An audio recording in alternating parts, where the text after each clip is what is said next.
Bom dia, nono ano!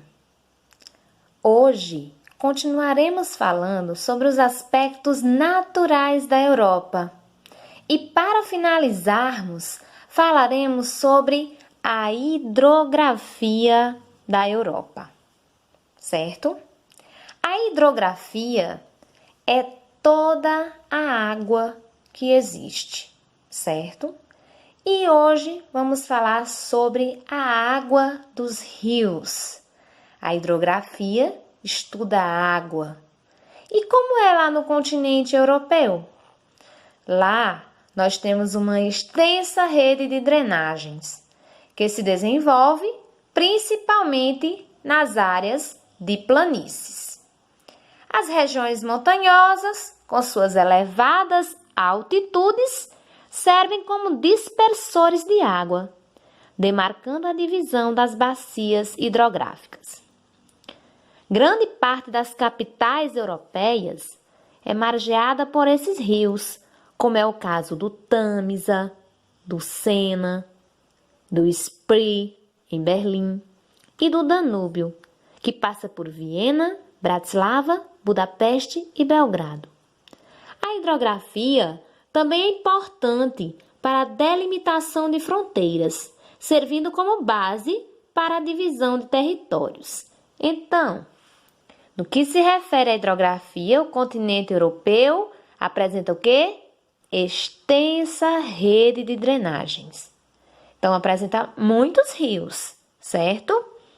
E esses rios são, na maioria, rios de planícies, certo? Portanto, rios navegáveis.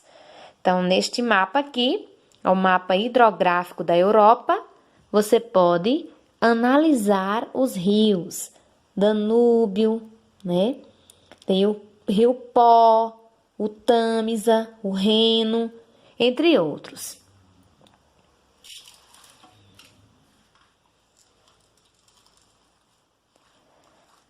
Nesta imagem, vocês podem ver aqui o rio Danúbio, que é considerado um dos mais extensos rios europeus e que apresenta grande navegabilidade e corta 4 capitais europeias. Quais são essas capitais? Viena, Bratislava, Budapeste e Belgrado, certo? Aí, para entender melhor a hidrografia europeia, nós precisamos compreender as bacias que existem no continente, certo? As bacias hidrográficas europeias. Uma bacia importante é a bacia ibérica, certo? A bacia hidrográfica ibérica corresponde às drenagens que correm a oeste da meseta central da península e em direção ao Oceano Atlântico. Elas atravessam, sobretudo, as áreas cobertas pela vegetação mediterrânea, tendo sua nascente em território espanhol e sua foz em território português. 2 importantes rios pertencem a essa bacia. São eles o Rio Douro e o Rio Tejo. Então, aqui, Rio Douro e Rio Tejo são rios da bacia ibérica. Isso é muito importante ser destacado no livro de vocês. Então, a bacia ibérica, Península Ibérica, onde nós temos Espanha e Portugal. Então, nós temos 2 importantes rios, né? O Rio Tejo, cuja foz está localizada na capital portuguesa, Lisboa. Então, é um rio muito famoso, o Rio Tejo. A bacia francesa.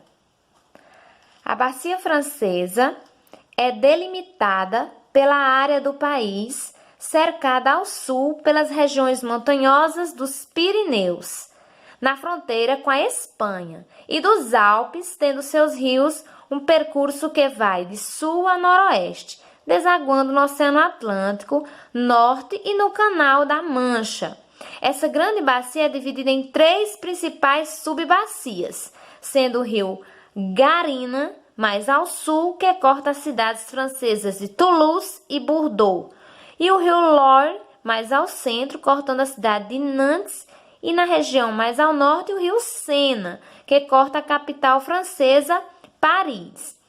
Todos esses 3 vales hidrográficos franceses compõem extensas áreas de planície muito utilizadas para a agricultura com o desenvolvimento de solos férteis e produtivos. Então aqui, olha, Rio Sena, muito famoso, pois localiza-se em Paris, né? A capital da França. Então, rio onde as pessoas visitam muito, até porque Paris é uma das cidades mais visitadas do mundo. Bacia do Rio Danúbio. O Rio Danúbio localiza-se mais ao leste do continente, tendo como cadeias montanhosas que o delimitam as montanhas dos Alpes ao sul e os Montes Cárpatos. Esse rio corre no sentido oeste-leste. Nasce no sul da Alemanha, percorre mais de 2.800 quilômetros e deságua no Mar Negro, em um grande delta na Romênia. Atravessa a Áustria, Eslováquia, Hungria, Sérvia, Croácia e Bulgária, onde é utilizado para navegação na maior parte de sua extensão. Como boa parte dos países que ele corta não tem saída para o mar, o Danúbio é utilizado para essa finalidade. No ano de 1987, o Danúbio foi considerado um patrimônio mundial da Unesco por sua importância histórica na região central e leste europeia. Então, um rio muito importante, um rio navegável que atravessa vários países e faz essa relação entre os países europeus, certo? Eles utilizam bastante os rios para a navegação e o transporte de mercadorias. Outra bacia, a bacia do Volga. O rio Volga tem grande extensão, perfazendo um total de mais de 3.688 quilômetros, sendo considerado o rio europeu mais extenso e também o que apresenta maior volume de água. Sua nascente está localizada no norte da Rússia e seu trajeto segue o sentido leste-sul, desaguando no Mar Cáspio. É considerado a mais importante via fluvial europeia e interliga os mares Branco, Báltico, Cáspio e Negro em uma importante rede de comércio da área continental europeia. E para finalizar, mas não menos importante, a bacia do Rio Reno, que apesar de apresentar pequena extensão, é importante na região central europeia, tendo a sua nascente localizada na região dos Alpes suíços, atravessando Áustria, Liechtenstein, Alemanha, França e Países Baixos. Essa bacia hidrográfica tem grande valor histórico, pois constitui um dos limites do antigo Império Romano, dividindo as partes da Europa Latina com a Europa Germânica. Ele deságua no Mar do Norte e tem grande navegabilidade, sendo também uma importante rota de escoamento de produtos do interior da Europa Central para os portos marítimos do norte europeu. Sua foz deságua em um grande delta nos Países Baixos. Então, gente, a importância dos rios europeus é porque eles são muito utilizados para a navegação, certo? E para a interligação entre esses países por onde eles percorrem. Certo, pessoal? Então, a hidrografia europeia tem um fator fundamental na economia do continente. Até a próxima aula!